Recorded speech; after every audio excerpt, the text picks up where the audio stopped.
Hello students, अपन find कर रहे थे आइगन वैल्यू। और आइगन वैल्यू फाइंड करने के अपन दो मेथड कर चुके थे। दो मेथड में से एक मेथड अपने किए थे पावर मेथड, उससे रिलेटेड अपन कुछ क्वेश्चन किए थे। सारे क्वेश्चन एक जैसे होंगे, बस आपको मेथड समझना होता है मैंने तो। फिर सेकंड मेथड अपन किए थे जैकोबी मेथड, और आज जो अपन कर रहे हैं उसका नाम है गिवंस मेथड। गिवंस मेथड किसके लिए है? फाइंड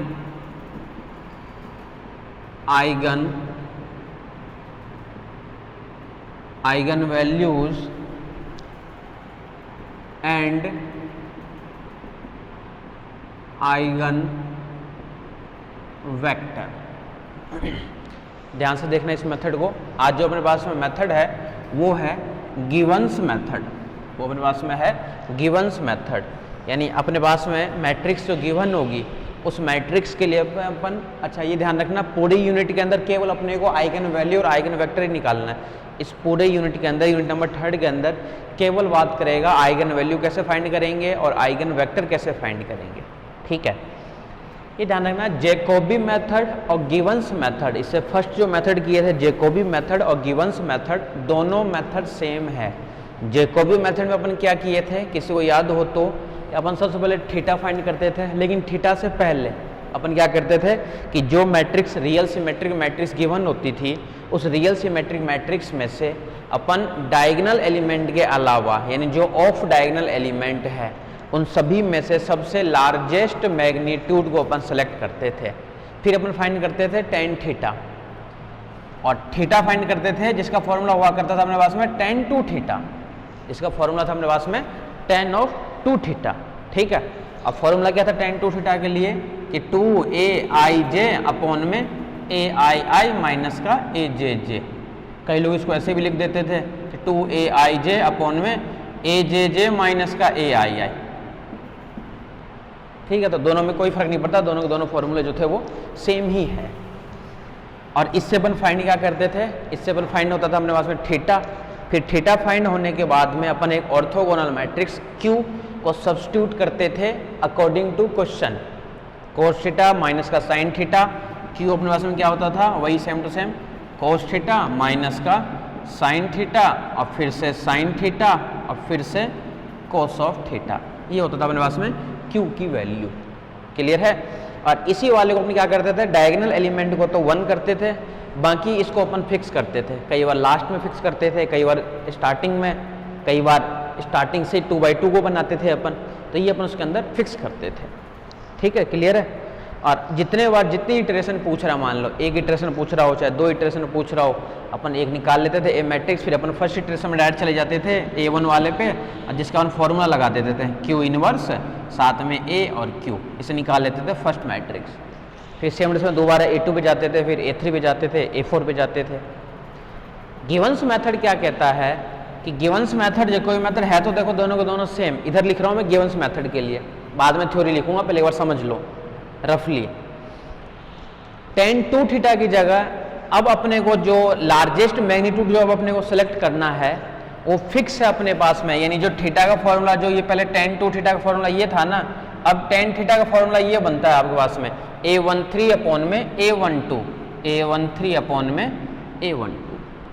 ये बनेगा अब टेन थीटा का फॉर्मूला गिवंस मेथड में, और ये फिक्स फॉर्मूला होता है, यही आपको काम में लेना है हर क्वेश्चन में। अब जब ये फिक्स फॉर्मूला होता है तो सीधी सी बात है, आपको काम में क्या लेना है, A13 का मान। ठीक है, और फिर काम में क्या लेना है, A12 का मान। ठीक है, फिर नेक्स्ट स्टेप जब अपन Q बनाएंगे तो Q भी इसके अंदर, जैसे मान लो 3/3 के मैट्रिक्स है, मान लो सपोज करो, तो जो नीचे है 2/2 की मैट्रिक्स, यानी कोस थीटा माइनस का साइन थीटा और कोस थीटा, डायगोनल को 1 करेंगे, बाकी सारा इधर भी 0 और इधर भी 0। यानी गिवंस मेथड में ऑर्थोगोनल मैट्रिक्स जो अपने को Q सेलेक्ट करना है वो हमेशा इधर ही सेलेक्ट करना है, नीचे 2/2 के लिए। हमेशा आपको कहाँ सेलेक्ट करना है, नीचे 2/2 के लिए आपको सेलेक्ट, जबकि इसके अंदर ऐसा नहीं था। इसके अंदर क्या था, कहीं भी अपन ले लेते थे अकॉर्डिंग टू क्वेश्चन। कई बार इधर भी लेते थे, कई बार स्टार्टिंग में भी लेते थे, कई बार यहाँ से ले लेते थे अपन। तो ये सबसे मेन है अब कि जो अब अपने पास में क्यू मैट्रिक्स है वो फिक्स है, वो अपने को यहीं पे लेना है आपको, ठीक है। फिर जाते हैं अपन फर्स्ट इटरेशन पे, तो फिर से वही A1, जब A1 निकालोगे तो फॉर्मूला बनेगा वही A Q और यहाँ से Q का इनवर्स, फॉर्मूला तो वही बनेगा अभी भी A1 निकालने का। लेकिन गिवंस मेथड में केवल आपको एक ही इटरेशन निकालना है, केवल आपको एक ही इटरेशन निकालना है। और जब एक इटरेशन निकाल लोगे तो उसके बाद में अपन क्या करेंगे, एक नई चीज़ निकालेंगे, उसको चेंज करेंगे अपन ट्राई डायगोनल फॉर्म। अभी थ्योरी लिखूंगा जब बता दूंगा, उसको अपन चेंज करेंगे ट्राई डायगोनल फॉर्म के अंदर। और ट्राई डायगोनल फॉर्म में चेंज होने के बाद में स्ट्रम सीक्वेंस लगा करके कुछ सीक्वेंस अपन निकालेंगे। सीक्वेंस निकालने के बाद में फिर अपन उसमें आइगन वैल्यू फाइंड करेंगे, और वो फाइंड करेंगे अपन आगे किसी भी मेथड से, बीएससी वाले मेथड जैसे न्यूटन रैप्सन मेथड, तो किसी भी मेथड से अपन आगे जा करके आइगन वैल्यू फाइंड करेंगे, ठीक है। यानी मेन चीज़ ये कि tan थीटा का फॉर्मूला हो गया फिक्स, क्यू ऑर्थोगोनल मैट्रिक्स ये भी हो गई फिक्स। फर्स्ट इटरेशन निकालोगे बस यहीं तक निकालना है, इसका आगे जो मिलेगा वो आपको नया मिलेगा, ठीक है। आज देखते हैं अब ये गिवंस method.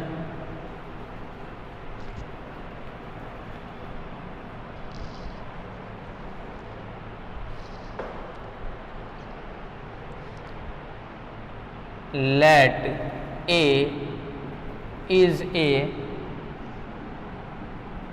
real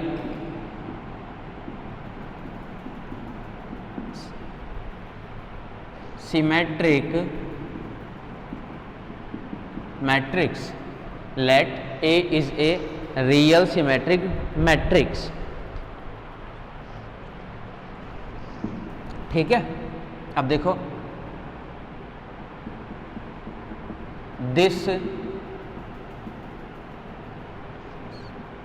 transform does not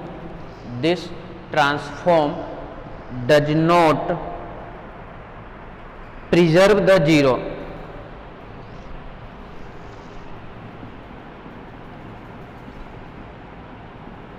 preserve the zero मतलब क्या हुआ कि इस ट्रांसफॉर्म के अंदर आपके पास में जो मैट्रिक्स गिवन होगी उस मैट्रिक्स में जीरो नहीं दिया हुआ रहेगा, ठीक है, ठीक है, क्लियर है। The matrix can be reduced to the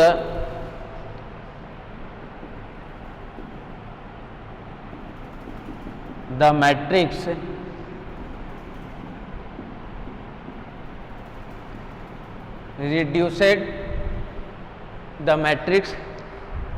reduced to a symmetric tri-diagonal form.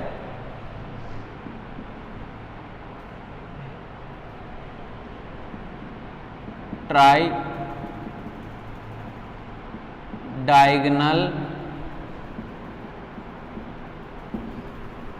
इसका मतलब समझ लो क्या कहना चाह रही है। मैट्रिक्स गिवन हो गया, उसमें real symmetric matrix, this transform does not preserve the zero. इसके अंदर जो जितने भी क्वेश्चन आएंगे ना उसके अंदर क्या होगा, जीरो कहीं पे आपके पास में नहीं दी हुई रहेगी, ठीक है। अपन क्या करेंगे, द मैट्रिक्स रिड्यूस करके उसको चेंज करेंगे अपन ट्राई डायगोनल फॉर्म के अंदर, ठीक है। और ट्राई डायगोनल फॉर्म क्या होता है ये बताऊंगा, पहले देख लो इधर से।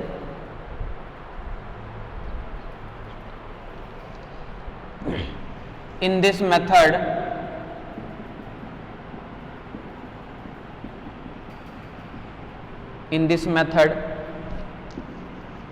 we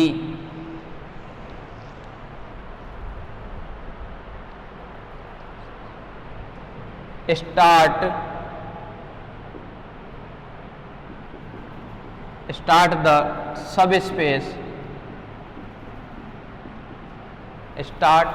the subspace having the elements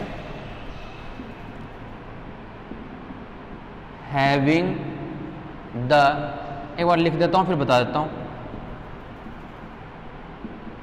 elements कौन कौन से एलिमेंट हो जाएंगे उस मैट्रिक्स के अंदर जिसको अपने को रोटेट करना है आपको।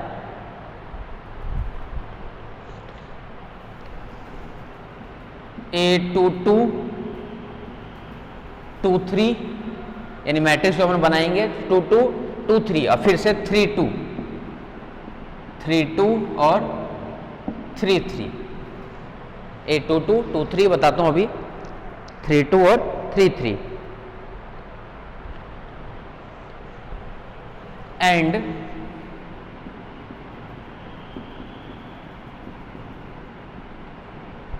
perform the plane rotation, perform the plane rotation q1 star equals to cos theta minus का साइन थीटा और साथ में cos of theta. Perform the ये, then we obtain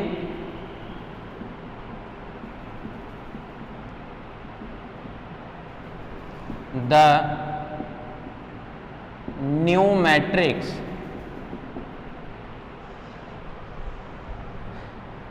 and find theta. Here theta is the tan theta equals to A13 upon में A12, tan theta equals to A13 upon में A12।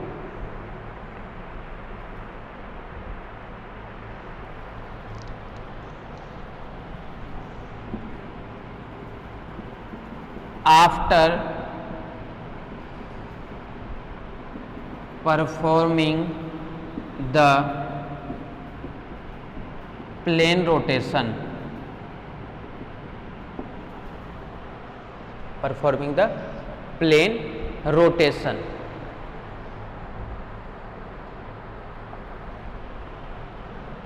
Try diagonal form. अब देखो पहले यहाँ तक समझ लो एक बार, फिर चलते हैं आगे। ये तो देखो इसकी लैंग्वेज है, ये लैंग्वेज तो डेरिवेशन आएगा तो ये लैंग्वेज आपको लिखना ही पड़ेगा, ठीक है। क्वेश्चन अपन चलो कितने भी कर लेते हैं, अगर डेरिवेशन आएगा तो आपको यही चीज़ लिखनी पड़ती है। कहना क्या चाह रहा है, ये देखो शुरू से देखो कि जो मैट्रिक्स आपके पास में गिवन होगी वो मैट्रिक्स गिवन होगी सिमेट्रिक मैट्रिक्स। लिख लेना इसको अच्छे से, कि बुक में देखोगे तो नहीं पता चल पाएगा, ठीक है। मैट्रिक्स कैसी होनी चाहिए, वो होनी चाहिए आपके पास में सिमेट्रिक मैट्रिक्स। फिर आगे क्या कहना चाह रहा है, this transform does not preserve the zero. इस ट्रांसफॉर्मेशन के अंदर जीरो पहले से प्रिजर्व नहीं होगा।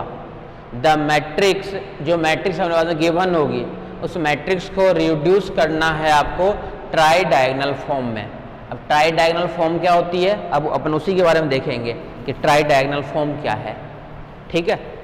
इन this method we start the, अपन स्टार्ट करना है सब स्पेस। तो देखो इसको नाम दे रखा है हैविंग द एलिमेंट्स। ये एलिमेंट इसलिए ले रखा है क्योंकि जब अपन क्यू अपन कंस्ट्रक्ट करेंगे ना ऑर्थोगोनल मैट्रिक्स, तो ये हमेशा आपको यहीं पे लेना है एलिमेंट। यानी जैसे मान लो A11 है, A12 है, A13 है, A21, A22 और A23, A31, A32 और A33। तो यहीं पे हमें लेना है कोस थीटा माइनस का साइन थीटा और कोस थीटा। तो इसी में से एक सब स्पेस नाम दे दिए इसको, और यही तो है। देखो क्या क्या है, A22, A23, फिर 32 और 33। इसी से हमें क्या करना है, क्यों मैट्रिक्स हम बनाएंगे ना, वो अपन इसी वाले से बनाएंगे। क्योंकि फॉर्मूला क्या है इसके लिए फिर, और जैसे करेंगे द प्लेन रोटेशन, उस प्लेन को अपन रोटेशन करेंगे ना, मतलब रोटेशन करेंगे मतलब कि फर्स्ट इटरेशन में जब अपन जाएंगे या फर्स्ट अप्रोक्सीमेशन पे जाएंगे तो रोटेशन करके Q1 स्टार वहाँ पे ये होता है cos theta minus sine theta और कोस थीटा। फिर आगे क्या दे दिया, then we obtain the new matrix. तो हमारे पास में क्या मिल जाएगी, एक न्यू मैट्रिक्स मिल जाएगी। और अपन क्या करेंगे, फिर फाइंड करेंगे थीटा। और थीटा कैसे फाइंड करेंगे, वो हमेशा थीटा इसी वाले फॉर्मूले से फाइंड होगा। थीटा हमेशा इसी फॉर्मूले से ही फाइंड होगा, कोई दूसरा फॉर्मूला नहीं लगेगा। इस फॉर्मूले से क्या फाइंड करेंगे, थीटा फाइंड करेंगे। यानी ये याद ही करना है, नाम ही देखो इस मेथड का गिवन्स मेथड, यानी गिवन है एक तरीके से ये, ठीक है। After perform the plane rotation, theta जब निकल जाएगा तब जाएंगे अपन प्लेन रोटेशन पे। It means A1 equals to जो भी अपन फाइंड करें, Q1 स्टार नाम दे रखिए मान लो, तो Q1 स्टार और Q1 स्टार का इनवर्स और बीच में A। ठीक है, अब अपन चलते हैं किस वाले पे कि बीच में एक नया नाम आ रहा है, ये क्या नाम आ रहा है, ट्राई डायगोनल फॉर्म। अब ये ट्राई डायगोनल फॉर्म क्या होती है, अपन ये तो बता दिए कि मैट्रिक्स को अपने को रिड्यूस करना है ट्राई डायगोनल फॉर्म में, लेकिन ट्राई डायगोनल फॉर्म के बारे में तो पता हो। तो अब अपन क्या देखेंगे कि ट्राई डायगोनल फॉर्म क्या होती है जिसमें हमें चेंज करना है। हमें आइडिया तो रहे कि अब जब अपन सॉल्व करेंगे ना तो सॉल्व करके वही मैट्रिक्स बननी चाहिए।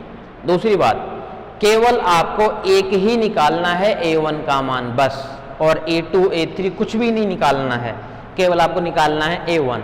जैसे ही A1 निकालोगे तो A1 किस मैट्रिक्स में होना चाहिए, ट्राई डायगोनल फॉर्म में होनी चाहिए। ठीक है, एक चीज और बता दूं मैं आपको, चल लिख दूंगा उसको भी, कि जब ये A1 निकालोगे ना तो वो उस वाले मैट्रिक्स के लिए और जो मैट्रिक्स आपके पास में गिवन होगी उस मैट्रिक्स के दोनों के लिए सेम आइगन वैल्यू देगा वो। जब ये निकालोगे ट्राई डायगोनल फॉर्म निकालोगे, ट्राई डायगोनल फॉर्म मतलब यहाँ से ट्राई डायगोनल फॉर्म ही बनेगा। जब यहाँ से ट्राई डायगोनल फॉर्म निकालोगे ना तो उस मैट्रिक्स के लिए आइगन वैल्यू फाइंड करो, या फिर जो दिया हुआ है मैट्रिक्स उसके लिए आइगन वैल्यू फाइंड करो, दोनों सेम ही है। फिर अपन क्या करेंगे आगे कि ट्राई डायगोनल फॉर्म जो बनेगी ना वहाँ से अपन निकालेंगे आइगन वैल्यू। अब जब वहाँ से आइगन वैल्यू निकालेंगे तो वो मेथड कुछ और कहेगा, वो क्या कहेगा कि एक स्टर्म सीक्वेंस को काम में लो। अब स्टर्म सीक्वेंस का भी कुछ फॉर्मेट होता है, वहाँ से अपन इंटरवल फाइंड करेंगे, देन वो फाइंड करेंगे, वो तो आगे आएगा। पहले एक बार यहाँ तक देख लो, चले आगे यहाँ तक। ठीक है, अब अपन क्या देखेंगे कि ट्राई डायगोनल फॉर्म क्या है, ट्राई डायगोनल फॉर्म क्या है आपके पास में।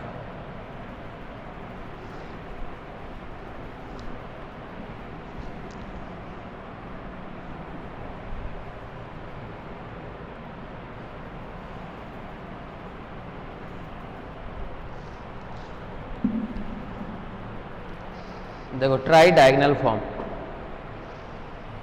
उसी के नीचे लिखना आपको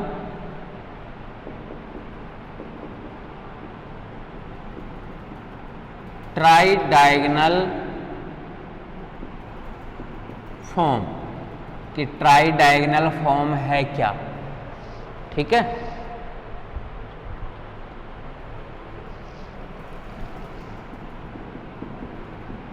first we change the given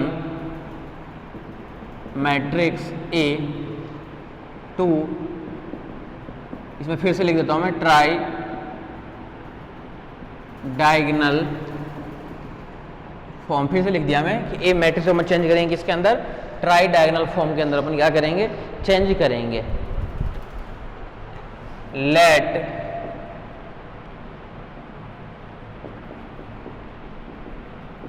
try diagonal matrix is D, उसको नाम दे देंगे, कुछ भी नाम दे, उसको डी नाम दे दिया मान लो, D. D have same eigen value, D have same eigen value. Same eigen value तो ठीक है, किसके लिए, डी एंड कर दो, D and A, D and A matrix को गिवन होगा are same eigen value, D and A are same eigen values, दोनों क्या देगा, सेम आइगन वैल्यूज देगा। ठीक है, क्या देगा ये, सेम आइगन वैल्यूज ये आपको देगा। ठीक है, D इक्वल्स टू, इसकी फॉर्म ध्यान से देखना, इसी टाइप में चेंज होगा इसकी फॉर्म। देखो फॉर्म क्या है ये, D1 फिर C1, नाम कुछ भी दे सकते हो, C1 आगे 0 0 0। ठीक है, फिर देखो देगा C1 और D2, C1 और D2। फिर देखो इसकी फॉर्म है ये C1 D2 और फिर C2 आएगा एक, फिर यहाँ पे कहीं ना कहीं C2 रहेगा, बाकी से अपने को मतलब नहीं है। मतलब ये 0 0 लास्ट में तो आएगी 0 0 C2, फिर क्या है C2 के नीचे Dn-1, C2 के नीचे Dn-1, ये जाएगा Cn-1 तक, Cn-1 तक लास्ट वाली वैल्यू। ठीक है, जो नहीं पता हमें उसको अपन नहीं लिख रहे हैं अपन। ठीक है, Cn-1, फिर 0 Cn-1, फिर से नीचे से जो आएगा वो आएगा 0 Cn-1, Cn-1 और फिर साथ में आएगा यहाँ पे Dn, फिर साथ में आएगा D of n। ठीक है, ये पूरे n क्रॉस n के लिए एक साथ लिख दिया कि इस टाइप की मैट्रिक्स जब आप लोग चेंज करोगे ना तो इस टाइप की फॉर्मेट में वो बनना चाहिए आपके पास। जब उसको अपन ट्राई डायगोनल फॉर्म में चेंज करेंगे, वो चेंज करके बनेगा, अपने आप ही बनेगा, ये फिक्स है। ठीक है, अगर इसको अपन 3/3 में चेंज करना चाहे, 3/3 में, क्योंकि अपने को 3/3 में काम आएगा, तो D1 C1 0, फिर यहाँ से C1, फिर यहाँ से D2, फिर वहाँ से रहेगा आपके पास में क्या C2। ठीक है, अब फिर यहाँ से C2 और D3, फिर यहाँ से रहेगा C2 और साथ में D3। ये है 3/3 मैट्रिक्स। मतलब अपने को काम में जो लेना है ना, अपने को इस टाइप की मैट्रिक्स को काम में लेना है अपने को। अब जो अपने पास में मैट्रिक्स आएगी वो इस टाइप की मैट्रिक्स काम में आएगी अपने पास में, ये ध्यान रखना बस। ठीक है, क्लियर है। नाम दे रखा है, फिर देख लो, जब उसको हम चेंज करेंगे तो ये कहता है ट्राई डायगोनल फॉर्म। ये तो है n क्रॉस n के लिए, अपने को काम में लेना पड़ेगा ज़्यादा 3 क्रॉस 3 के लिए, क्योंकि अपने पास 3/3 की मैट्रिक्स आती है। यानी जब हम उसको चेंज करेंगे ना तो इस फॉर्म में आएगी वो। अब फॉर्म क्या है आपके पास में, ये भी देख लो अच्छे से कि फॉर्म क्या कहता है आपके पास में कि C1 C1 ये सेम रहेगा, C2 C2 सेम रहेगा, डायगोनल सारे रहेंगे D1 D2 D3, बाकी सब 0 0 0। Diagonal D1 D2 D3, C1 C1 same, C2 C2 same. कोई बोलेगा 4/4 सर अगर आ जाए तो C3 C3 सेम आ जाएगा। ये देखो Cn Cn-1 दोनों सेम ही तो है, ऐसा तो क्या होगा कि C3 आ जाएगा तो C3 C3 सेम होगा, ये एक आगे खिसक जाएगा। ठीक है, तो यही होता है आपके पास में ट्राई डायगोनल फॉर्म। ठीक है, नाउ ये तो इस मैट्रिक्स में आना चाहिए। यानी जब अपन उस ए मैट्रिक्स को जब सॉल्व करेंगे, यानी जब फर्स्ट रोटेशन निकालेंगे ना, तो ये मैट्रिक्स बननी चाहिए आपके पास, बनेगा हमेशा, नहीं भी ध्यान रखोगे तो भी कोई दिक्कत नहीं, हमेशा यही फॉर्मेट बनेगी, आपको याद रखने की जरूरत नहीं है। ये तो जब डेरिवेशन आता है तो ध्यान रखना पड़ता है, बाकी अब जब क्वेश्चन करेंगे तो यही मैट्रिक्स बनेगी। Now we find eigenvalue, eigenvalue with help of Sturm sequence, Sturm with help of। अब ये भी बताया था कि इस मैट्रिक्स की आइगन वैल्यू और जो पहले मैट्रिक्स दी है उस वाले मैट्रिक्स की आइगन वैल्यू, दोनों की आइगन वैल्यू होती है सेम। बोले कि अब इसकी आइगन वैल्यू अपन निकालेंगे कैसे, तो गिवंस मेथड क्या कहता है कि सबसे पहले ट्राई डायगोनल फॉर्म में चेंज करो, और जब आगे आइगन वैल्यू निकालोगे ना तो वो निकालो स्टर्म सीक्वेंस की सहायता से आइगन वैल्यू फाइंड करो। अब फिर से एक नई चीज आ गई, स्टर्म सीक्वेंस क्या है, फिर से एक नई चीज आ गई ना स्टर्म सीक्वेंस। तब स्टर्म सीक्वेंस की सहायता से हम लोग क्या करना है, आइगन वैल्यू फाइंड करना है। अब स्टर्म सीक्वेंस क्या होता है, वो फिक्स मान देता है, ये आपको याद रखना पड़ेगा। इसको मैं हटा देता हूँ डी वाले को, ये फिक्स मान देता है, ये आपको ध्यान रखना पड़ेगा स्टर्म सीक्वेंस वाला। देखो क्या होता है इसका फॉर्मूला, फिर उसके नीचे लिखना स्टर्म सीक्वेंस।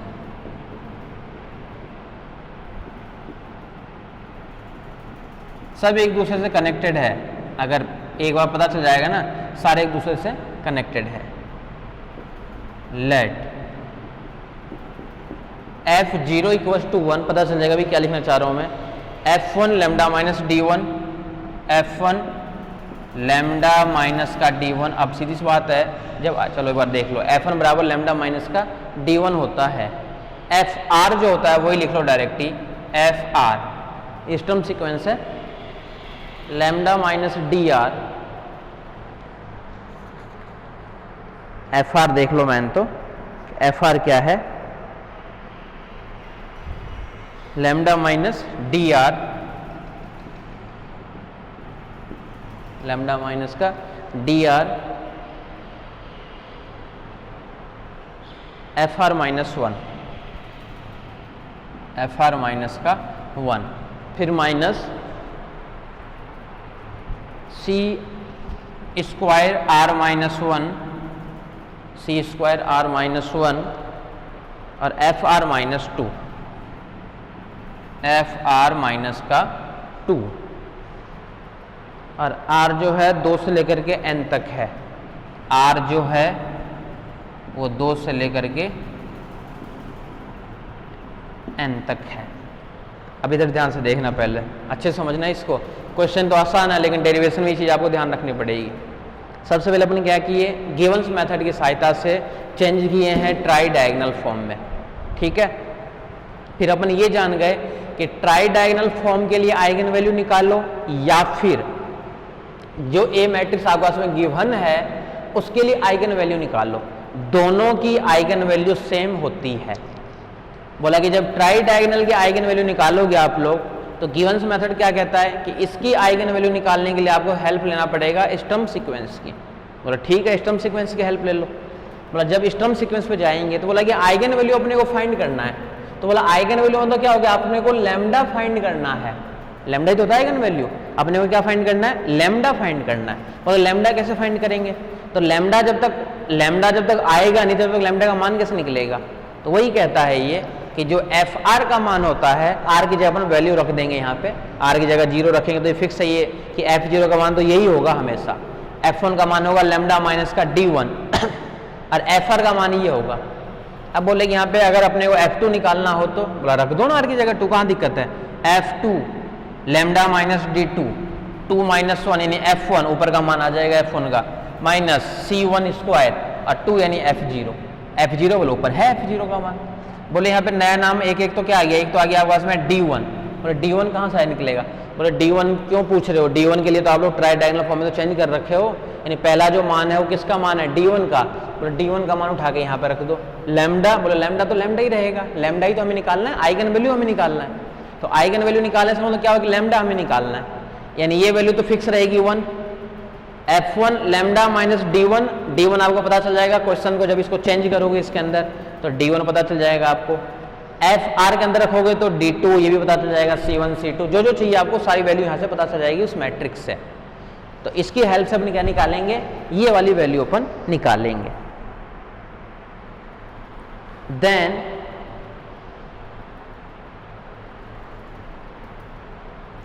क्लियर है यहां तक,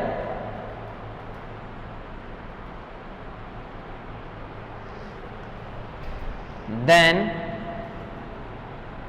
ये लगाने के बाद में बोला अभी भी नहीं निकल पाएगा, तो बोले कि ये स्टर्म सीक्वेंस के लिए अपन इंटरवल और फाइंड करेंगे, क्वेश्चन से पता चलेगा। देन वी फाइंड, बता देता हूं इसका आगे लिख देता हूं पहले तो एक बार, फिर क्वेश्चन से पता चलेगा ये तो।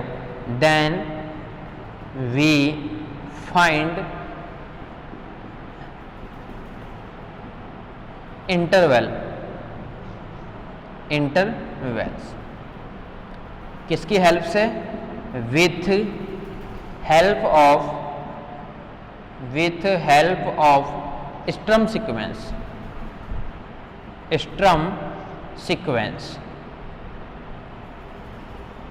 स्टर्म सीक्वेंस से अपन क्या करेंगे, इंटरवल फाइंड करेंगे, और इंटरवल जब निकलेगा 10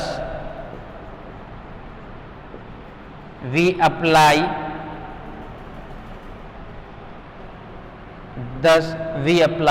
अप्लाई करना है अपने को, उसके बाद में कोई सा भी मेथड अपने को अप्लाई कर दो, किसी से भी